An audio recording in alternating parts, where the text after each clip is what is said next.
బిజీగా ఉండి, ఎవరి ప్రొఫెషన్ వాళ్ళు బిజీగా ఉండి, తన సంసారం తను బిజీగా ఉంటాను ఒకసారి అమ్మ ఏమీ ఫీల్ అయ్యేది, ఏంటమ్మా రావట్లేదు, అసలు పట్టించుకోవట్లేదు ఏంటి అంటే అంతేలేమ్మా అని ఇలాంటి నిరసన మాటలు కానీ, ఈసరింపు మాటలు కానీ, లేకపోతే న్యూనతాభావం కానీ ఇలాంటివి ఎప్పుడు అమ్మకు లేవండి.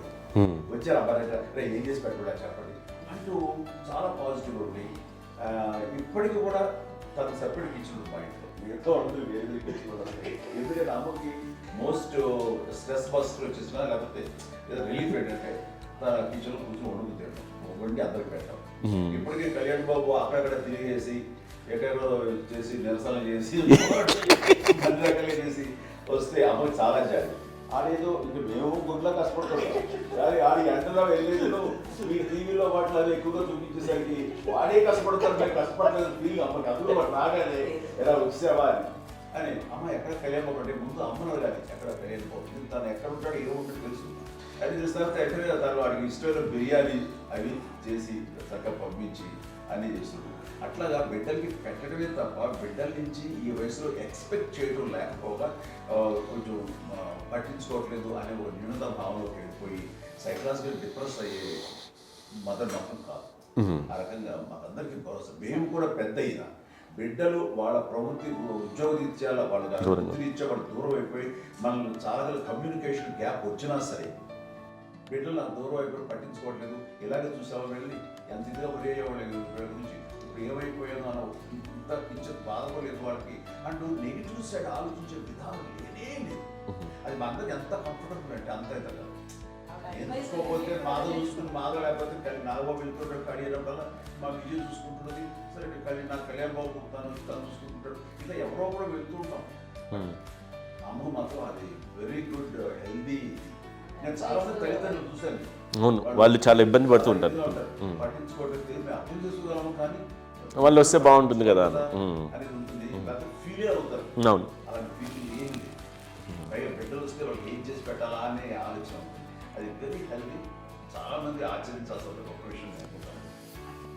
చిన్నప్పుడు అన్ని ఆనందాలేనా, మర్చిపోలేని దుఃఖాలు కూడా ఏవైనా ఉన్నాయా? అమ్మ చెప్పాలంటే ఓపికకి, గృహిణిగా తన బాధ్యతలు నిర్వర్తించడానికి అండ్ అన్ని రకాలుగా టేకింగ్ కేర్, దీనికి ఒక మంచి ఉదాహరణ నేను చెప్పగలను. అది తలుచుకున్నప్పుడు నాకు చాలా ఉద్యోగంగా ఉంటుంది, నాకు చాలా కంటితలు వచ్చేస్తుంది. అమ్మకి మేము 5 బిడ్డలు అండ్ పురిట్లోనూ 1 year పెరుగో 2.5 years పెరుగో 3 బిడ్డలు చనిపోయారు. నాకు గుర్తెరిగి పొన్నూరులో నేను 6th class చదువుతున్నాను, 6వ తరగతి. అప్పుడు రమణ అనే ఒక అమ్మాయికి 3 years. రమణ అంటే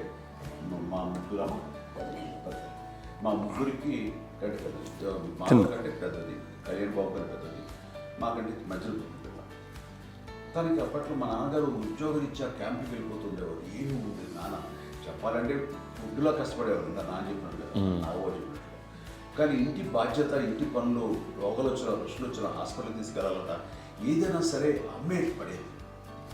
ఆ శ్రమ తీసుకున్న టైంలో అమ్మకి అసిస్టెంట్కి నేను సహాయపడుతుండేవాడు ఉండేవాడు. అమ్మ నాకు ఫ్రెండ్స్ ఆడుకోవడం అది నిజంగా ఎప్పుడు నాకు గుర్తేది, నాకు తెలియదు, నాకు తెలియదు ఫ్రెండ్స్తో తిరగడం అని సేపు అమ్మ పట్ల ఉండేవాడు. అలాంటి నేను ఆ పిల్లకి బ్రెయిన్ ఫ్యూర్ వచ్చింది.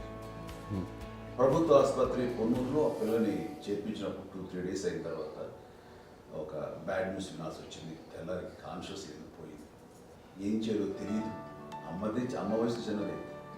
ఇద్దరు తీసుకుని ఆ బిడ్డని నేను ఒళ్ళో పెట్టుకుని శవాన్ని, డెడ్ బాడీని రిక్షాలో ఇంటికి వెళ్ళాలి. ఇప్పటికీ నాకు గుర్తు ఆ విజువల్స్. అండ్ నాన్నకి తెలియదు ఏ విషయం, నాన్న ఎప్పుడు వస్తారో తెలియదు, ఎలా కమ్యూనికేట్ చేయాలో తెలియదు. అది తీసుకుని వెళ్ళిన తర్వాత ఇంట్లో పడుకోబెడుతుంటే ఏం చేయలేదు. చుట్టుపక్కల ముస్లిం సోదరులు ఉండేవాళ్ళు, ఫ్యామిలీస్. అక్కడ అంటే మసీదు, పొన్నూరు మసీదు పక్కనే మా ఇంట్లో అనుకుంది. ఆ ఇంట్లో అందరూ వచ్చి చూసేవాళ్ళు, వాళ్ళే హెల్ప్ చేసేవాళ్ళు. ఏం చేయాలో తెలియదు, నెక్స్ట్ రిచువల్స్ ఎలా చేయాలో, కంపకాలు ఎలా చేయాలో తెలియదు. అందరూ చిన్నపిల్లలే, తను చిన్నది, మిగతాందరూ పరిసరులే. సో అలాంటి పరిస్థితుల్లో అక్కడికి వచ్చి చుట్టుపక్కల వాళ్ళు మీరు వచ్చి చేయాల్సిన కార్యక్రమాలు చేశారు. ఆ సమయం నాకు ఎక్కడో కమ్యూనికేట్ చేసి డిపార్ట్మెంట్ ద్వారా నాన్న వచ్చేసరికి అన్నీ అయిపోయింది. ఇప్పటికీ నాకు ఇదంతా ఇది పంచవైన్స్.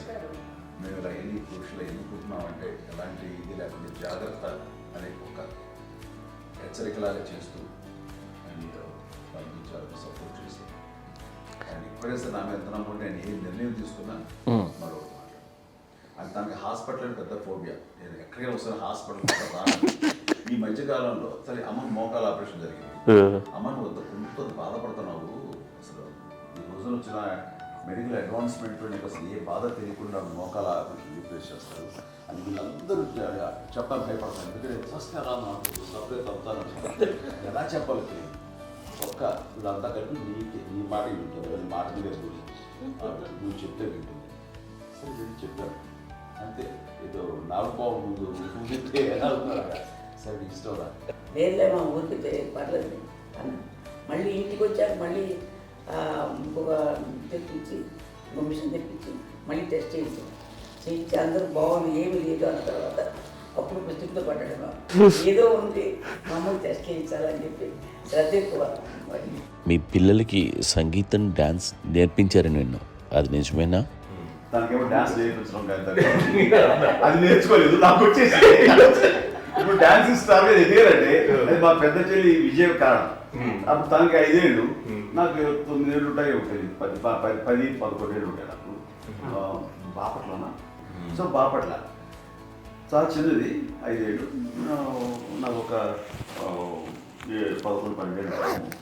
తను తీసుకొని గోడ మీద పెట్టుకోవడం అలా కూర్చొని చూస్తుండేవాడు. కూర్చుంటే అది నేర్చుకుంటుంది. నేను మానసికంగా నేర్చేసుకున్నాను.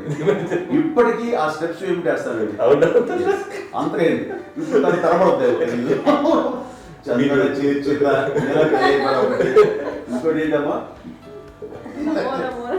నమో నమో ఎన్ని ఉన్నాయో సాంగ్స్ నేను నేర్చేస్తున్నాను అనమాట. 5 పిల్లల్లో ఎవరెక్కువ పని చేసేవాళ్ళు, ఎవరు తక్కువ పని చేసేవాళ్ళు? ఏ పని చేయనండి, చేసేవాడు కదా అని అన్నయ్య చేసేవాడు. అన్ని పనులు అన్నయ్య చేసేవాడు. ఇక మా చిన్న చెల్లి పెద్ద చెల్లి ఎక్కువ చేసేది.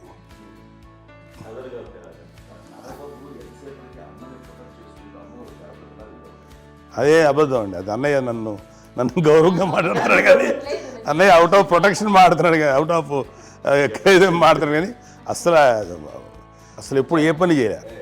లేదు ప్రామిస్ అండి, ఏ పని చేసేవాడు కాదు. మా ఇద్దరికి మధ్యలో పాపం అన్నయ్య చాలా పని చేసేవాడు. ఎంత పని చేసేవాడు, నేను ఇచ్చిన తర్వాత మళ్ళీ నాకు ఏదైనా చిన్న పని చెప్తే అది కూడా నువ్వే చేయనివ్వండి. ఆ కోపం వచ్చేది, కోపం వచ్చి ఒకడు కొట్టేవాడు. కొడితే కోపం వచ్చేది తప్ప నేను వెళ్ళేవాడిని కాదు. అమ్మకి ఎప్పుడు ఏంటంటే ఒక ఇదే పని చేయడని, అంతే. నిజంగా ఏ పని చేసేవాడిని కాదు. అవునా? లేదు లేదు మహాప్రేమ.